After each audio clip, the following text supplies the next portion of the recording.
This program aims to introduce our listeners to a variety of personalities who play important role in improving our society and the beloved country of ours, Kingdom of Saudi Arabia.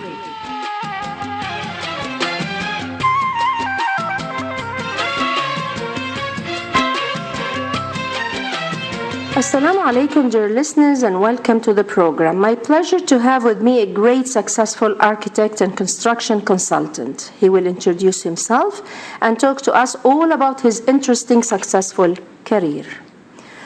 I'm glad to have you with us on Radio Jeddah. We want to know your name, your current career, and your major, please.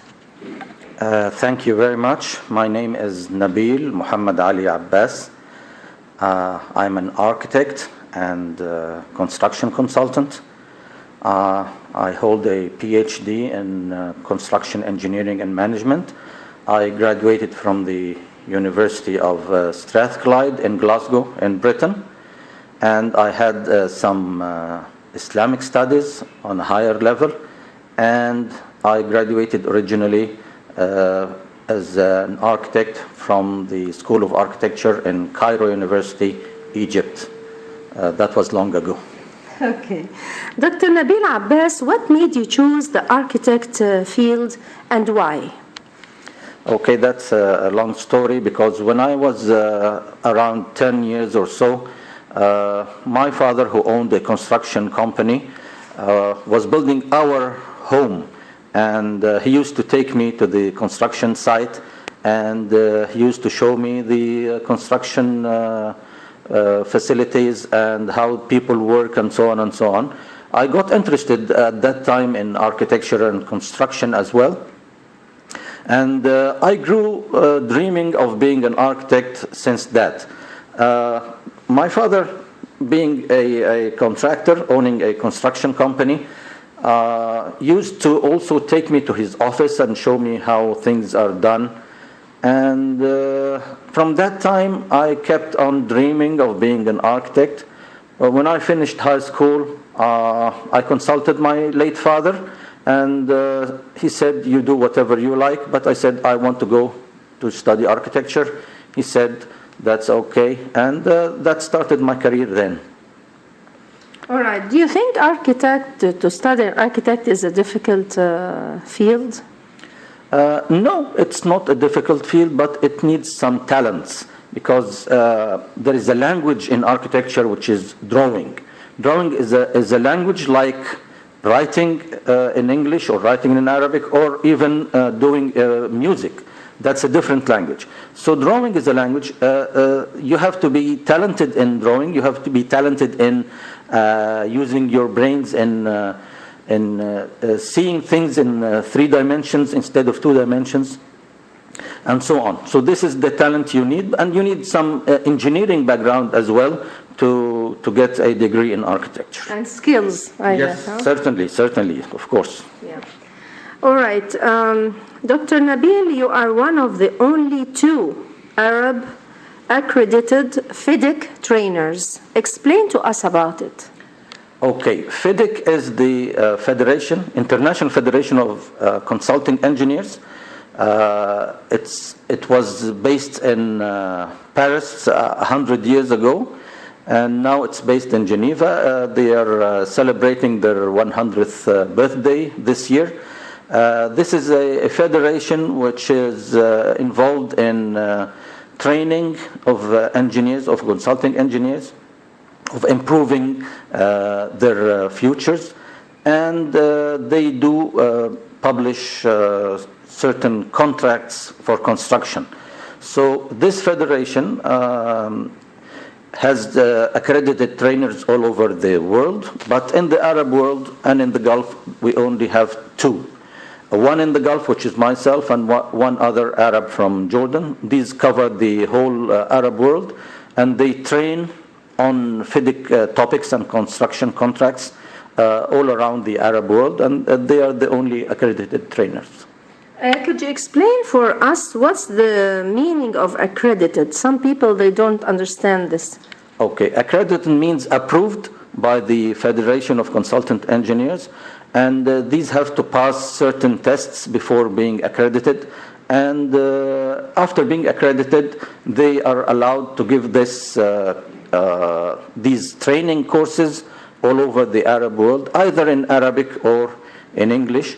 And I did several contract training courses this year, either here in the Kingdom or abroad even. I made some in Egypt, some in the Gulf countries, and so on.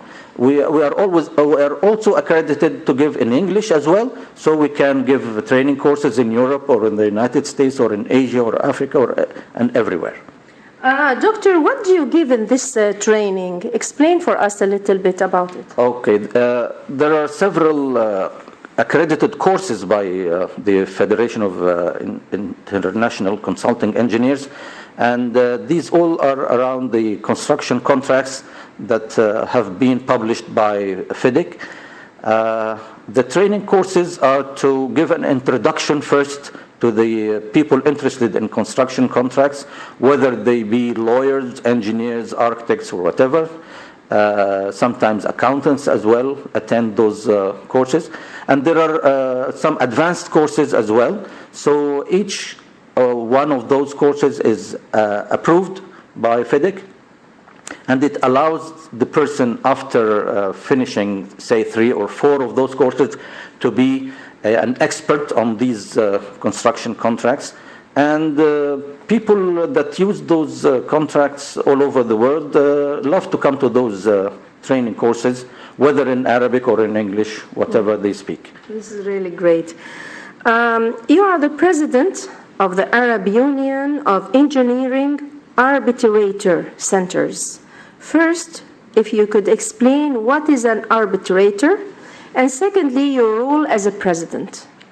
Okay, an arbitrator is a person chosen by two parties in a conflict, to settle this conflict by doing a quasi-court agreement and giving a ruling at the end that is binding for both parties. This helps. This is quicker than going to the courts. It's sometimes cheaper, not always, but it concludes the conflict between the parties very quickly, and it's easier to do, and you can do that arbitration anywhere. There are arbitration rules in every country. We have a new arbitration rule here in Saudi Arabia. It's only 1 year old. We had an old one that was 30 years old, started in 1980 or 1982, but now we have a new one in 2012, last year, and this facilitates the settlement of conflicts between the parties, and it relieves the courts from being overcrowded by people going for settlement of their disputes. Mm-hmm. And yes, as a president, I'm involved in improving the arbitrators' knowledge of arbitration processes, advertising about the use of arbitration all over the Arab world, and communicating the word of easy settlement of conflicts through arbitration, especially in construction conflicts, which are almost half of any number of conflicts in any court or in any arbitration center. Okay. Dr. Nabil Abbas, you designed, managed, supervised the construction of hundreds of projects. I want you to tell us about your best project that you were really satisfied with. Okay, I did a lot of design for projects ranging from educational facilities to health facilities to industrial facilities and so on, housing projects and a lot more. The best project I was involved in, I think, was the design and planning of 3 university campuses in the western region for one of the local universities here in Kingdom of Saudi Arabia. And this involved planning the whole educational facilities, the recreational ones, the housing of that university campus, and all other facilities, including roads, bridges, tree planting, green areas, and the like, even electrical generating facilities and water treatment, and so on and so on. Each one of those campuses was around 7 million square meters. And that's a large area. That's around the area of a middle-sized city that could contain like 500,000 people. But those campuses were designed for like 40 to 45,000 students, and people working on campus as well with the staff. So it could add up to around 100,000 people per campus. And those were in a wide geographical area, like 150 kilometers away from the main city in the western region, so as to give educational facilities to people away from the main towns and cities in Saudi Arabia. And I think this project was one of the best I did ever. Great. Dr. Nabil Abbas, tell me what inspires you, or who inspires you, and why? Well, what inspires me is looking on TV to see third world cities or towns that are underdeveloped. There is a large opportunity for architects to work in those areas, either to preserve what the heritage is in there, or to build or rebuild most of those cities. Those lack for all the services that are important for people to live in a city or so. And there's a large part here for architects as well to design, supervise, construct new facilities in those towns. So this is what inspires me. Who inspires me is any architect who does a great job. Those designing houses, those designing mosques, those designing educational facilities. Anyone who does a perfect job inspires me, and I think inspires others as well. All right, Dr. Nabil, you gave lectures on engineering topics and much more. What were the benefits of these great lectures? Also the training courses that you gave. I believe that you traveled to different cities to lecture there. Tell us all about it, please. Yes, I traveled all over the world making lectures. I started here in the Kingdom of Saudi Arabia. I moved to other cities and countries in the Gulf. I moved to North Africa, Sudan, several other Arab countries, and I lectured in Britain as well, and in the United States as well. So mostly in the Arab world, in Europe, and in the United States. I lectured mainly on construction topics like construction contracts, construction management, value engineering, BOT arrangements of construction, and the like. Mostly that was in English when it is outside the Arab world, but it is also in Arabic. And I usually use the standard Arabic, because when I lecture in Morocco, it's quite different than lecturing in Kuwait or in Syria or in Sudan and so on. So to make it easy for people, I use the standard Arabic, which is easier to understand all over the Arab world. Yeah. Okay, Doctor, if you can give an advice for the youth who are interested to be the future architects, how can they succeed in their field? Okay, that's important. Every youth who wants to be an architect has to educate himself other than going to the university. It's not enough just to go to the university and then say, I will be an architect. You have to educate yourself. You have to visit sites. You have to read magazines, the specialist magazines. You have to look over the internet, and see what is there in the world, what is there in new architectural ideas and so on. And he has to persevere as much, work very hard, because it's not easy being an architect or graduating as an architect. You have to work very hard. And doing this, I think, will lead to produce excellent architects here in Saudi Arabia or anywhere in the world. Mm-hmm.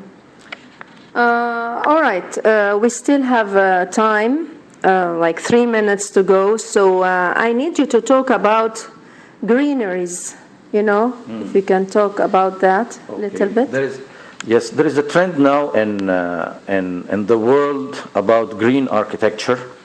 And this is an important issue because ecologically, the world suffers a lot from buildings and consuming electricity and consuming water, desalinated water or whatever. And people now are working very hard to preserve the environment around us.